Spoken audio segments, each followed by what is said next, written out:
Hello and welcome to NextGen Banking London, the AI revolution.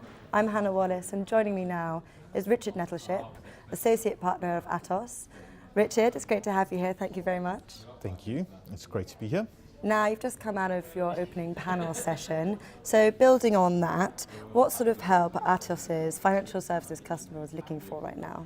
So what we're finding with the financial services sector is that they continuously investing into technology and really at the forefront of the disruption within their marketplace. And because of that, they already find themselves in a very, very mature space with regards to some of the more traditional or technologies that are really at the top of their hype cycle. So things like robotic process automation, intelligent process automation is already something that they've explored quite extensively and embedded within their organizations. But the next phase of their investments and where they're moving forward to is really trying to take advantage of the artificial intelligence. So how can they take advantage of the data that they've got? How do they get those insights? But how do they actually pass the decision-making processes of their organization across to a machine to actually execute on their behalf? And I find it very, very exciting, but it's one of those journeys that is really, really challenging to be able to understand what constraints and what sort of things you need to put in place to ensure that that is successful when moving forward.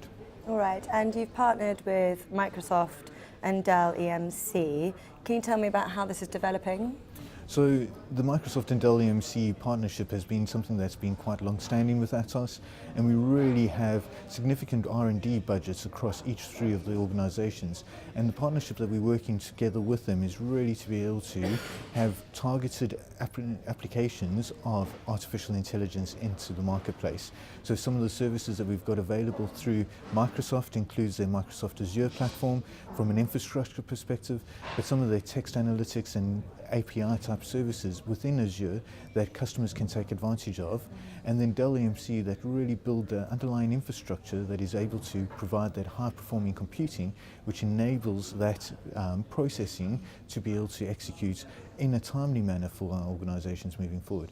And what Atos is doing is really bringing that all together using our own in-house technologies, our platform Codex to be able to provide our data analytics and artificial intelligence, but then applying our framework for artificial intelligence, which we've called Atos's Intelligence Automation Platform.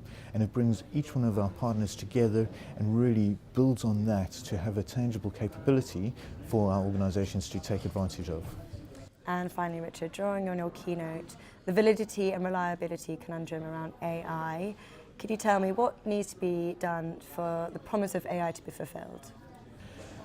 So I think we need to, as organizations that are out there already, really need to continue to invest. Over the last 20 years, we've seen organizations invest heavily into artificial intelligence for a period of time, but then really not getting any of those tangible results. And moreover than ever, we've seen high levels of investment. So from each one of our partners, Microsoft and Dell, but also from an Atos perspective and other organizations like Amazon, Google, etc., that are really continually investing in that. And I believe that artificial intelligence in its current form is really meeting a narrow artificial intelligence spectrum. So very targeted products, very targeted to be able to deliver the outcomes for specific use cases and problems. And within the next 5 to 10 years, I truly believe that with the levels of investment that we have, that artificial intelligence will be able to take that leap from narrow AI to general AI, where machines will be able to translate the information that they've been taught in their current use cases and really start applying that to unique and novel and different use cases within an organization and self-perpetuate itself to being able to add value and drive organizations faster, more effectively and more efficiently than we've ever seen before. Fantastic. Well, Richard, I hope you enjoy the rest of the event. This has been great. Great. Thank you very much indeed. And thank you for watching.